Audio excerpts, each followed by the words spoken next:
إن الحمد لله نحمده ونستعينه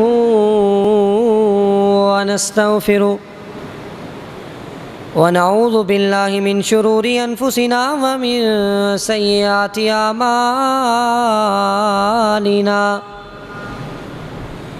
من يهده الله فلا مضل له ومن يضلله فلا هادي له أشهد أن لا إله إلا الله وحده لا شريك له وأشهد أن محمدًا عبده ورسوله اللهم صل على محمد وعلى آل محمد كما صليت على إبراهيم وعلى آل إبراهيم إنك حميد مجيد اللهم بارك على محمد وعلى آل محمد كما باركت على إبراهيم وعلى آل إبراهيم إنك حميد مجيد يا أيها الذين آمنوا اتقوا الله حق تقاته ولا تموتن إلا وأنتم مسلمون يا أيها الناس اتقوا ربكم الذي خلقكم من نفس واحدة وخلق منها زوجها وبث منهما رجالا كثيرا ونساء واتقوا الله الذي تساءلون به والأرحام إن الله كان عليكم رقيبا يا أيها الذين آمنوا اتقوا الله وقولوا قولا سديدا يصلح لكم أعمالكم ويغفر لكم ذنوبكم ومن يطع الله ورسوله فقد فاز فوزا عظيما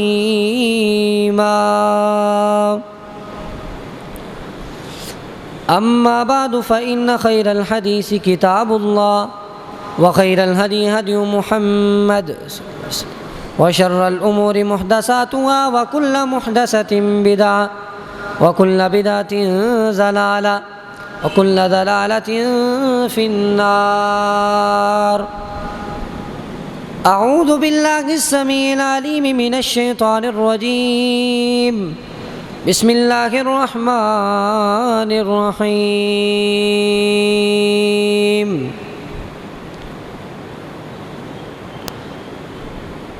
وَإِذْ قُلْنَا لِلْمَلَائِكَةِ اسْجُدُوا لِآدَمَ فَسَجَدُوا إِلَّا إِبْلِيسَ أَبَى وَاسْتَكْبَرَ وَكَانَ مِنَ الْكَافِرِينَ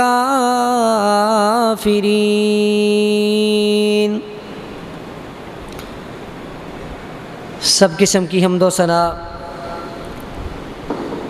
اللہ وحدہ لا شریک کے لیے ہیں، جو ہمارا خالق ہے، مالک ہے، رازق ہے، ہر چیز پر قادر ہے، جو وہ چاہے کر سکتا ہے۔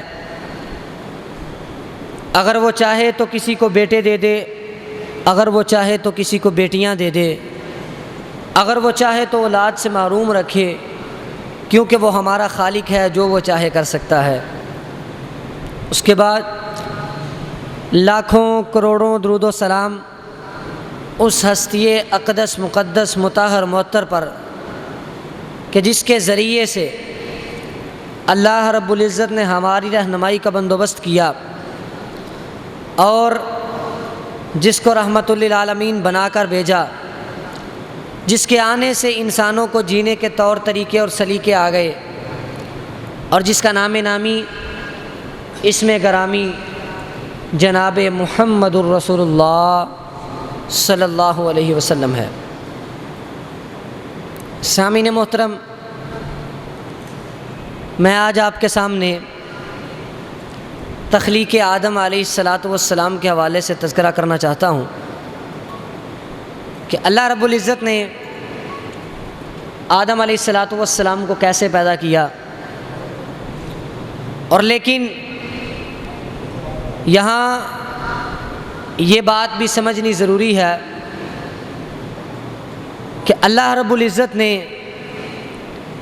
جو ہمیں قرآن نازل ہم میں کیا ہے اور جو حدیث آئی ہے، قرآن اور حدیث میں انسان کی تخلیق کا کیا نظریہ ہے اور کیا جو تذکرہ ہے وہ کیا ہے، اور جو آج کل ہمارے معاشرے میں ایک سائنس نے نظریہ رکھا ہے اور ایک سائنسی فکر ہے، ان کا نظریہ کیا ہے، اسلام کیا بتاتا ہے اور سائنس کیا بتاتی ہے کہ انسان کی ابتدا کہاں سے ہوئی اور کیسے ہوئی۔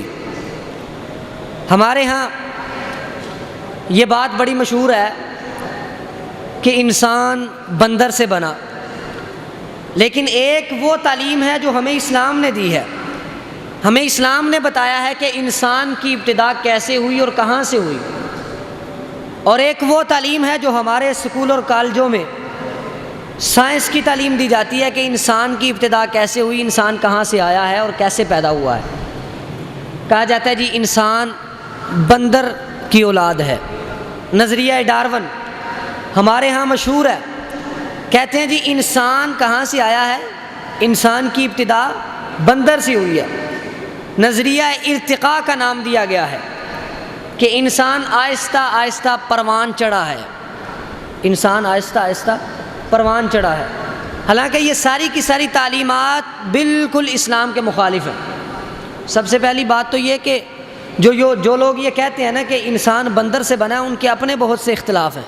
کچھ لوگ کہتے ہیں کہ انسان بندر کی اولاد ہے، کچھ کہتے ہیں بندر انسان کی اولاد ہے، کچھ اس سے آگے بڑھتے ہیں، وہ کہتے ہیں جی جو سیاہ فام لوگ ہیں، جو کالے رنگ کے لوگ ہیں وہ گوریلا کی اولاد ہیں، اور جو سفید رنگ کے لوگ ہیں وہ چمپینزی اور پتہ نہیں کیسے کیسے بندروں کے نام، بندروں کی آگے شکلیں، اور پھر ان میں اپنے نظریے میں اختلاف، بہت سارا اختلاف ہے، لیکن کہتے کیا ہے کہ انسان بندر سے بنا ہے۔ اور نظریہ کیا ہے کہ جی انسان آہستہ آہستہ پروان چڑھا ہے۔ اربوں سال پہلے انسان کی زندگی کا وجود کہاں سے شروع ہوا؟ ساحل سمندر سے، سمندر کے ساحل سے ایک جراثیم پیدا ہوا، ایک جرثومہ حیات پیدا ہوا، وہ جرثومہ بڑھتا گیا، کیا ہوا جی اس جرثومے کے اندر زندگی آئی، کیڑا بنا، کیڑے سے آگے زندگی بڑھی، جمادات سے نباتات، نباتات سے حیوانات، حیوانات سے انسان، آہستہ آہستہ ترقی کرتے کرتے وہ ایک جراثیم انسان بن گیا۔ اور ان ترقی کے مراحل میں سب سے جو انسان کے قریب ترین مرحلہ ہے وہ بندر کا مرحلہ ہے۔ یہ ہمیں تعلیم دی جاتی ہے کہ انسان بندر سے بنا ہے، حالانکہ یہ بات آپ کے سامنے بالکل یہ نظریہ عقل کے بھی خلاف ہے۔ آپ نے کبھی دیکھا ہے کہ ہمارے سامنے کوئی چیز ارتقاء کر کے اپنی شکل کو بدل لے؟ کبھی آپ نے دیکھا ہے کہ گدھا جو ہے وہ ارتقاء کرتے کرتے گھوڑا بن جائے؟ کبھی آپ نے دیکھا ہے کہ مرغا ارتقاء کرتے کرتے بکری بن جائے؟ بکری ارتقاء کرتے کرتے ترقی کی منزلیں طے کرتے کرتے جو ہے وہ گائے بن جائے؟ کبھی ایسا نہیں ہوا، یہ عقل کے بھی خلاف ہے۔ یہ لوگ کہتے ہیں کہ ایک جراثیم سے انسان کی ابتدا ہوئی ہے، کئی شکلوں سے گزرتا گزرتا بندر پہ پہنچا، بندر سے انسان بنا، حالانکہ یہ نظریہ اسلام کے بالکل مخالف ہے۔ اب سائنس تو یہ کہتی ہے، سائنس تو کہتی ہے کہ تجربہ ہونا چاہیے، مشاہدہ ہونا چاہیے۔ سائنس کی یہ بنیاد ہے کہ جس چیز کو آنکھوں سے دیکھنا ہے، جس چیز کا مشاہدہ ہوگا اس پر یقین کیا جائے گا، وگرنہ یقین نہیں کرنا۔ اب بتائیں کہ جس وقت انسان جو ہے وہ ایک جرثومے سے مختلف شکلیں اختیار کر کے بندر بنا، اور بندر سے پھر انسان بنا، کون دیکھ رہا تھا اس وقت؟ کس نے دیکھا ہے اس وقت؟ کوئی تجربہ نہیں ہے، محض خیالی پلاؤ ہیں کہ انسان بندر تھا، انسان فلاں تھا۔ ان کے سارے نظریات، یہ نظریہ ڈارون 19ویں صدی سے پہلے گمنام نظریہ تھا، اسے کوئی جانتا ہی نہیں تھا، لیکن آج ہمارے ہاں سائنسی فکر کو رواج دیا جا رہا ہے کہ سائنس سچی ہے۔ حضرات یاد رکھو کہ سائنس کے تجربات اپنی جگہ، لیکن جو حقانیت، جو سچائی اسلام میں ہے وہ سائنس میں نہیں ہے۔ سائنس کے نظریات تو بدلتے رہتے ہیں، ان کے سائنسدانوں کے آپس میں مخالفت اور آپس میں اختلافات بھی ہوتے ہیں، لیکن اسلام کا جو نظریہ ہے کہ انسان کی ابتدا کہاں سے ہوئی، انسان کیسے پیدا ہوا، انسان کو کس نے پیدا کیا، اس نظریے کو کسی نے نہیں بدلا، اس کا رد کسی نے نہیں کیا۔ آج تو سائنسدان بھی یہ مان گئے ہیں، مغرب کے مفکرین بھی یہ مان گئے ہیں کہ انسان بندر کی اولاد نہیں ہے، انسان بندر سے نہیں بنا۔ ایک مفکر نے یہاں تک لکھ دیا کہ انسان کی طبیعت اور مزاج کو دیکھ کے کہ انسان بڑا سہولت پسند ہے، انسان آسانی پسند ہے، انسان سہولت کو پسند کرتا ہے، انسان نعمتوں کو پسند کرتا ہے، خوشگوار زندگی کو پسند کرتا ہے، باغات اور پھلوں اور درختوں کا سایہ اور نعمتوں میں انسان رہنا پسند کرتا ہے، یہ انسان کی طبیعت اور مزاج ہے۔ مفکر نے یہ لکھ دیا ہے کہ انسان کی اس طبیعت کو دیکھ کے مجھے یہ لگتا ہے کہ انسان کسی ایسی جگہ سے آیا ہے کہ جہاں بہت ساری نعمتیں تھیں، اور انسان جس جگہ سے آیا ہے جہاں بہت ساری نعمتیں تھیں وہ کون سی جگہ تھی؟ وہ جنت تھی۔ انسان جنت سے آیا ہے، اللہ نے حضرت آدم کو جنت سے زمین پر اتارا ہے۔ یہ مفکرین اور مغرب زدہ اور مغرب کے مفکرین بھی یہ مان چکے ہیں، لیکن یہ کچھ دوسرے ہٹ ڈرم ایسے ہیں وہ کہتے ہیں جی انسان بندر کی اولاد ہے۔ لیکن اسلامی نظریہ کیا ہے؟ اسلام نے ہمیں کیا فکر دی ہے؟ اسلام نے ہمیں کیا طریقہ بتایا ہے؟ اسلام نے ہمیں بتایا کہ حضرت آدم علیہ السلام کے وجود سے اور حضرت آدم علیہ السلام کی تخلیق سے انسان کی ابتدا ہوئی ہے۔ سب سے پہلے اللہ رب العزت نے حضرت آدم علیہ السلام کو پیدا فرمایا، اور کیسے پیدا فرمایا؟ اللہ رب العزت نے قرآن پاک میں یہ فرما دیا ہے کہ انی خالقم بشرا من صلصال من حمأ مسنون۔ اللہ رب العزت نے آدم علیہ السلام کو مٹی سے پیدا کیا ہے، اور حدیث میں آتا ہے کہ اللہ رب العزت نے ایک مٹھی مٹی کی لی ہے، پوری زمین سے ایک مٹھی لی ہے۔ اور آپ کو پتہ ہے کہ زمین کے اندر جو مٹی ہے، بعض ایسے علاقے ہیں جہاں مٹی سخت ہوتی ہے، بعض ایسے علاقے ہیں جہاں مٹی نرم ہوتی ہے، بعض ایسے علاقے ہیں جہاں مٹی گندی ہوتی ہے، اور بعض ایسے علاقے ہیں جہاں مٹی بالکل صاف ستھری ہوتی ہے، اور بعض ایسے علاقے ہیں کہ جن کے اندر مٹی کا رنگ بالکل سفید ہوتا ہے، بعض ایسے علاقے ہیں جہاں مٹی کالے رنگ کی ہوتی ہے، بعض ایسے علاقے ہیں جہاں مٹی سرخ رنگ کی ہوتی ہے۔ تو حدیث میں آتا ہے کہ اولاد آدم کو بھی پھر اس مٹی کے مطابق پیدا کیا گیا ہے، یعنی جس بندے کا کالا رنگ ہے وہ کالی مٹی کے مطابق پیدا کیا گیا ہے، جس بندے کا سفید رنگ ہے وہ اس مٹی کے مطابق پیدا کیا گیا ہے، جس بندے کا سرخ رنگ ہے وہ اس مٹی کے مطابق پیدا کیا گیا ہے، اور جس بندے کی طبیعت سخت ہے نا وہ سخت مٹی سے پیدا کیا گیا ہے، جس کی نرم طبیعت ہے، جس کا مزاج اچھا ہے، نرم مزاج ہے، اسے نرم مٹی سے پیدا کیا گیا ہے۔ یعنی اللہ رب العزت نے ایک مٹھی لی ہے، تمام قسمیں اس میں شامل ہیں، اس ایک مٹھی سے حضرت آدم علیہ السلام کو پیدا کر دیا، پھر اس مٹی کے مطابق آگے اولاد آدم پیدا ہوئی ایک مٹھی سے۔ اور قرآن پاک میں اللہ رب العزت نے یہ فرما دیا کہ آدم کو کس چیز سے پیدا کیا گیا؟ مٹی سے۔ اس مٹی کو کیا کہتے ہیں؟ تراب۔ جب اس تراب میں پانی ملا دیا تو اس کو کہا گیا تین۔ پانی ملانے کے بعد کافی عرصہ پڑا رہا اور کہا من حمأ مسنون، وہ ایک گارے کی شکل اختیار کر گیا۔ جب گارے کی شکل اختیار کرنے کے بعد اس نے خشکی کی طرف اپنے درجات جو ہے وہ سفر طے کیا، تو پھر اللہ رب العزت نے اس مٹی سے انسان کا ڈھانچہ بنا دیا، حضرت آدم علیہ السلام کا ڈھانچہ بنا دیا۔ اور جب وہ ڈھانچہ خشک ہو گیا تو اللہ رب العزت نے فرمایا من صلصال، کھنکھناتی مٹی، ٹھیکری کی طرح مٹی، اس مٹی کا ڈھانچہ بن گیا۔ جب وہ مٹی خشک ہو گئی پھر اللہ رب العزت نے اس مٹی میں روح کو پھونکا، فَإِذَا سَوَّيْتُهُ وَنَفَخْتُ فِيهِ مِن رُوحِي۔ اللہ رب العزت نے فرمایا جب میں نے اس ڈھانچے کو بنا لیا، جب میں نے اس ڈھانچے کو تیار کر لیا، پھر میں اپنی اس ڈھانچے میں روح پھونکوں گا، اور روح پھونکنے کے بعد تمہیں یہ حکم ہے فرشتوں کو یہ حکم دیا کہ تم نے سجدہ کرنا ہے۔ اب حضرت آدم علیہ السلام کا اللہ رب العزت نے ڈھانچہ بنا دیا۔ اللہ رب العزت نے ڈھانچہ بنانے کے بعد حضرت آدم علیہ السلام کے اندر روح پھونکی۔ روح پھونکی، حدیث میں آتا ہے کہ روح سر کی طرف سے پھونکی ہے۔ جب روح سر میں پھونکی اور منہ میں آ گئی، منہ تک پہنچ گئی، تو اللہ رب العزت کی طرف سے حضرت آدم علیہ السلام کو چھینک آئی۔ چھینک آنے کے بعد حضرت آدم علیہ السلام نے کہا الحمدللہ، اور اللہ رب العزت نے جواباً کہا یرحمک اللہ، اللہ تجھ پہ رحم کرے۔ اور جب وہ روح بڑھی، روح پیٹ تک پہنچی، جب پیٹ تک روح پہنچی تو پیٹ کی خواہشات نے جنم لیا، کھانے پینے کی خواہشات پیدا ہو گئی۔ حضرت آدم علیہ السلام نے دیکھا، جنت کی نعمتوں کا نظارہ کیا، اور ابھی روح پیٹ تک تھی، ان خواہشات کو کھانے کو جی چاہا، دل میں خواہش پیدا ہوئی کہ ان کو کھا لوں۔ جب کھانے کے لیے بڑھے تو چلنے کی طاقت نہیں تھی، اس کی وجہ یہ تھی کہ ابھی ٹانگوں میں روح نہیں پھونکی گئی تھی، ابھی ٹانگوں تک روح نہیں پہنچی تھی۔ حضرت آدم علیہ السلام وہیں پہ کھڑے رہ گئے، چلنے کی کوشش کی لیکن چل نہیں سکے۔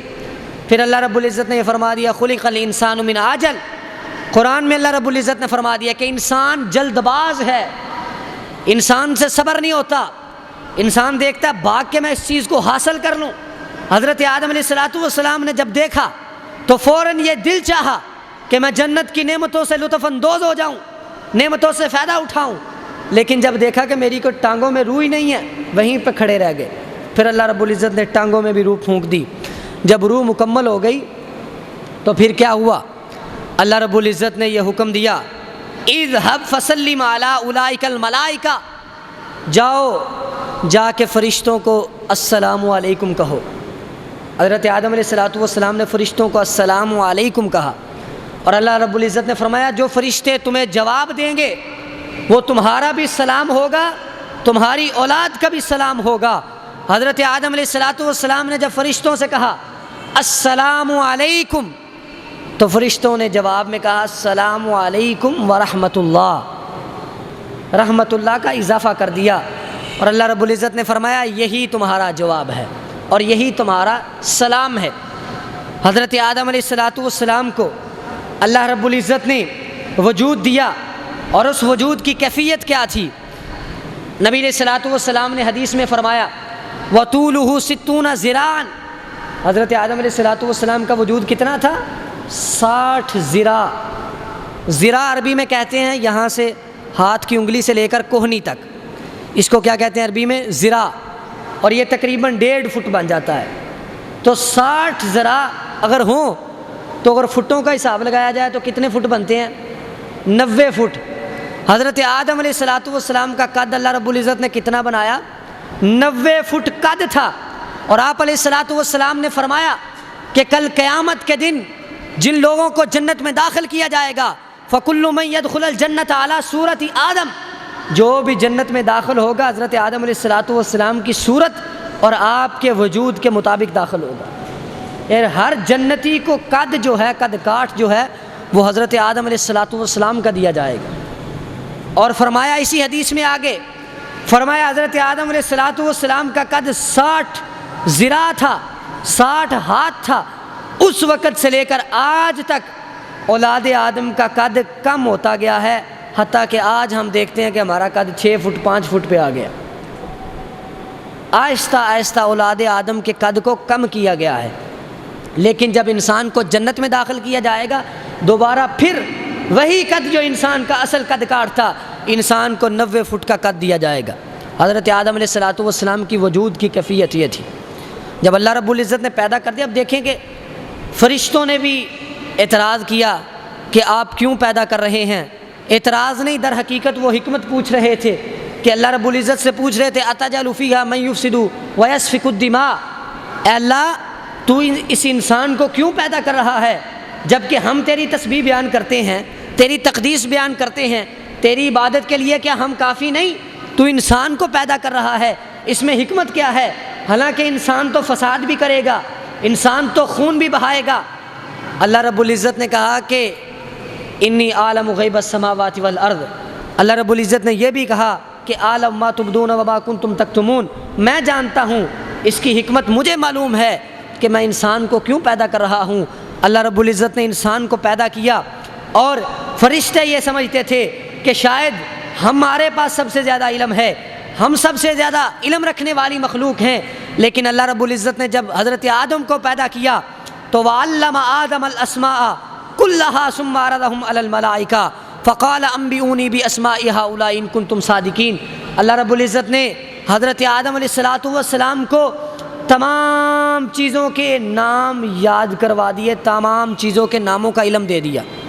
اللہ رب العزت کے لیے کون سا مشکل ہے؟ تمام چیزوں کے نام، حتیٰ کہ برتنوں کے نام بھی، دنیا میں ہم برتن استعمال کرتے ہیں، درختوں کے نام، پہاڑوں کے نام، زمین میں موجود ہر ایک چیز کا نام حضرت آدم کو بتا دیا گیا۔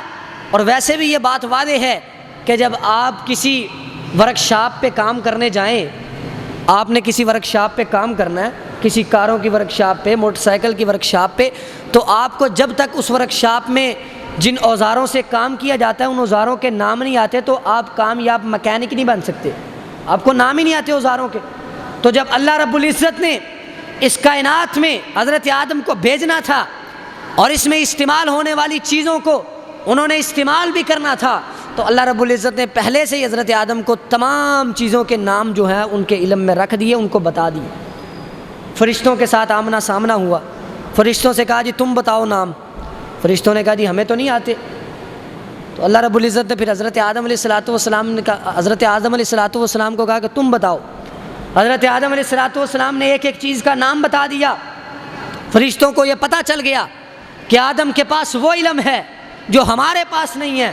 پھر پتہ چلا کہ اللہ رب العزت کا حضرت آدم کو پیدا کرنے کی حکمت کیا ہے کہ اللہ رب العزت نے حضرت آدم کو وہ علم دیا ہے جو ہمارے پاس بھی نہیں ہے، ایسا علم دیا۔ اور پھر جب یہ علم کا پتہ چلا کہ حضرت آدم کو علم دیا گیا ہے اور ہم سے برتر ہیں، تو پھر اللہ رب العزت نے فرشتوں کو حکم دیا کہ فرشتوں حضرت آدم کو سجدہ کرو۔ یہ تھی برتری، حضرت آدم کو اللہ رب العزت نے فضیلت سے نوازا۔ سب سے پہلی فضیلت کیا کہ اللہ رب العزت نے ایسا علم دیا جو فرشتوں کو بھی نہیں تھا۔ اور دوسری فضیلت کیا، حضرت آدم علیہ السلام کو یہ فضیلت حاصل ہے جو کسی اور کو یہ فضیلت نہیں ہے، کسی اور کو یہ فضیلت حاصل نہیں ہے۔ وہ فضیلت کیا ہے؟ اللہ رب العزت نے فرمایا لما خلقت بیدی، حضرت آدم علیہ السلام وہ شخصیت ہیں کہ جن کو اللہ رب العزت نے اپنے ہاتھوں سے پیدا کیا ہے، اپنے ہاتھوں سے پیدا فرمایا ہے۔ اللہ رب العزت ہر چیز پر اختیار رکھنے والا ہے۔ اللہ رب العزت اگر کسی چیز کو پیدا کرنا چاہتے ہیں تو کن کا لفظ بولتے ہیں، فیکون، وہ چیز پیدا ہو جاتی ہے۔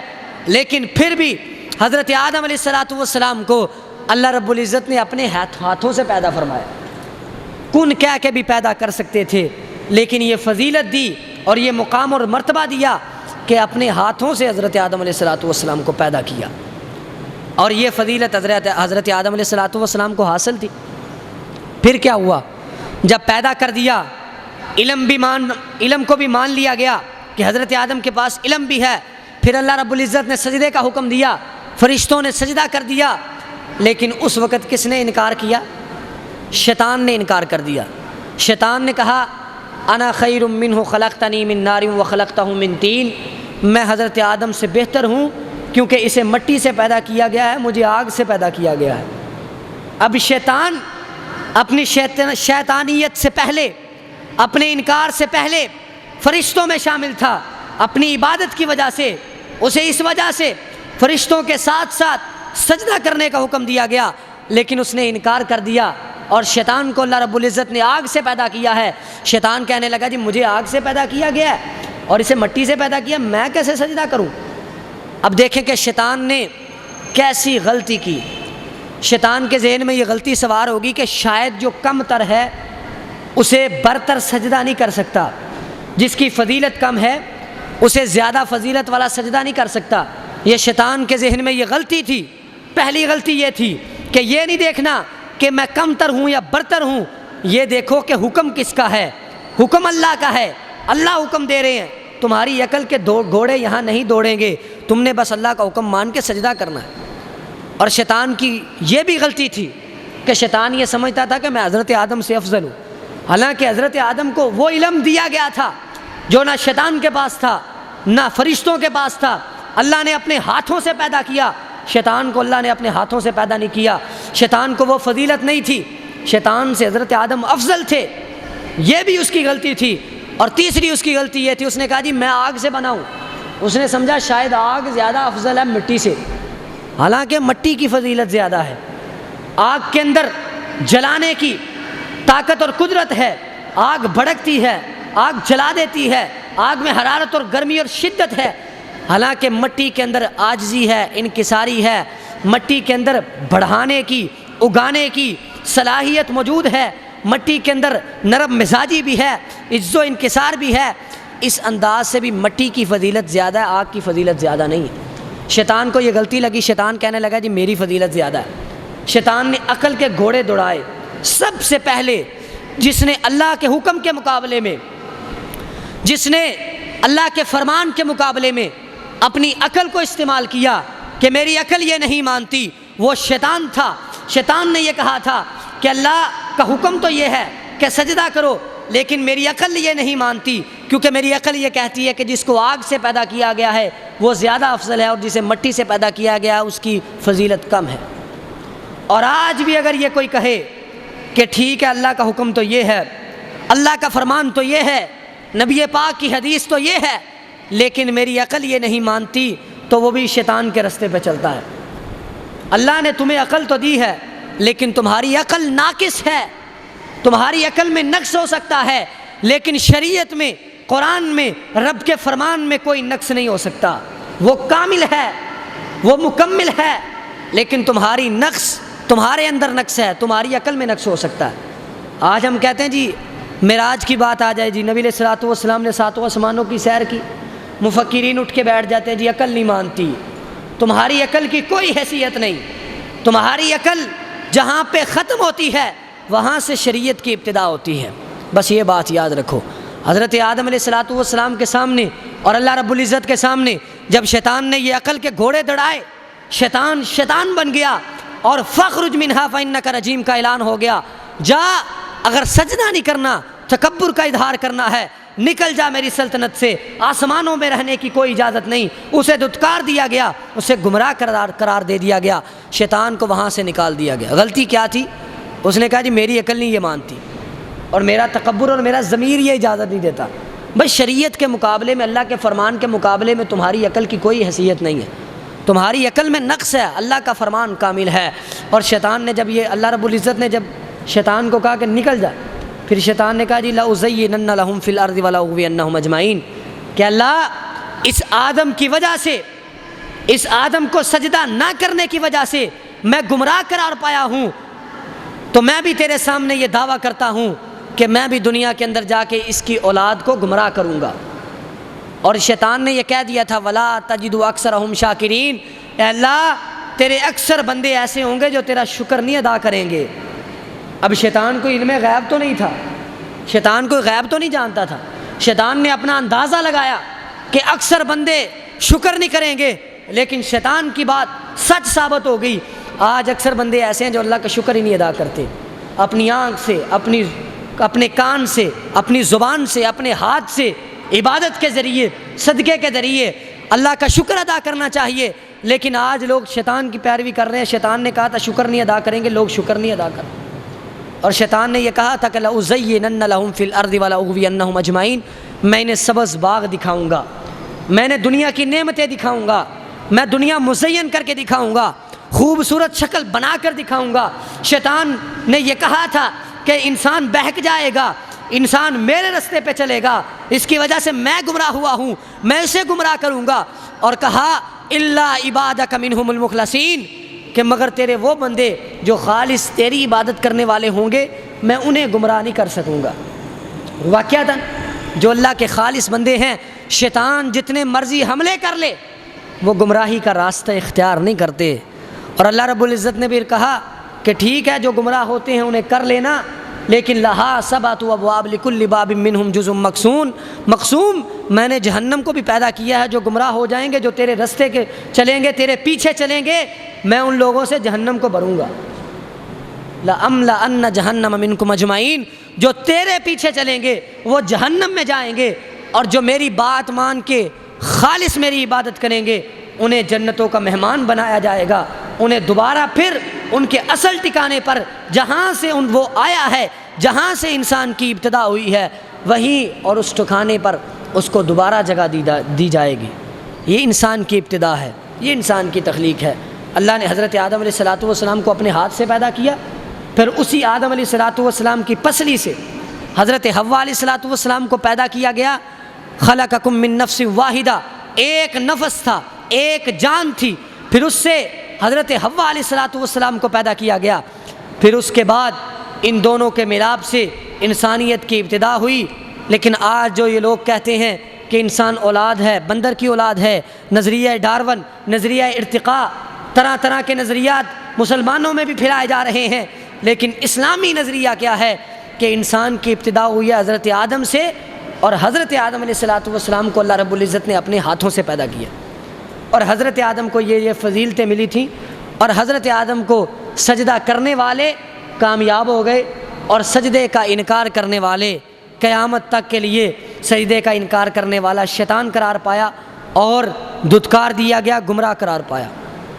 یہاں ایک بات کر کے ختم کرتا ہوں، آخری بات کہ حضرت آدم علیہ السلام کو جو سجدہ کرنے کا حکم دیا گیا تھا وہ سجدہ عبادت نہیں تھا۔ عبادت کے لیے سجدہ کرنا یہ شرک ہے، اور یہ آج تک کسی امت میں جائز نہیں تھا۔ جو سجدہ کرنے کا حکم دیا گیا تھا وہ سجدہ تعظیمی تھا، عزت کے لیے، تعظیم کے لیے سجدہ کرنا یہ پہلی امتوں میں جائز تھا، جیسا کہ آپ نے سنا بھی ہے، پڑھا بھی ہے کہ حضرت یوسف علیہ السلام کے بھائیوں نے حضرت یوسف علیہ السلام کو سجدہ کیا تھا، وہ سجدہ تعظیمی تھا، عزت کے لیے سجدہ، یہ پہلی امتوں میں جائز تھا، لیکن ہماری امت میں ناجائز ہے۔ پہلی امتوں میں بڑے احکامات جائز تھے جو ہماری امت میں ناجائز ہو گئے، پہلی امتوں میں بہن سے نکاح کرنا بھی جائز تھا، لیکن ہماری امت میں ناجائز ہے، بہت سارے ایسے احکامات ہیں۔ اس لیے ہرگز غلطی نہیں ہونی چاہیے کہ بندہ یہ کہ جی حضرت آدم علیہ السلام کو سجدہ کیا گیا تھا، جی ہم بھی لوگوں کو سجدہ کر سکتے ہیں، ہم بھی قبروں میں سجدہ کر سکتے ہیں۔ ایک جاہل کی بات میں نے یہ بھی سنی، یہاں تک بول دیا اس نے، کہنے لگا جی اللہ نے یہ حکم دیا کہ آدم کو سجدہ کرو، تو جس نے سجدہ کیا وہ کامیاب ہو گیا، اور جس نے سجدہ نہیں کیا وہ شیطان بن گیا۔ اس سے دلیل کیا بنائی؟ کہنے لگا جی آج جو قبر پہ سجدہ کرتا ہے وہ کامیاب ہے، جو سجدہ نہیں کرتا وہ شیطان ہے۔ نعوذ باللہ، اس طرح کی باتیں بھی لوگ بنا لیتے ہیں، لیکن یہ بات یاد رکھو وہ سجدہ عبادت نہیں تھا، وہ سجدہ تعظیمی تھا، لیکن وہ بھی حرام ہے۔ اللہ سے دعا ہے کہ اللہ تعالی ہمیں کتاب و سنت سمجھنے کی اور اس پر عمل کرنے کی توفیق عطا فرمائے۔ وآخر دعوانا الحمدللہ رب العالمین۔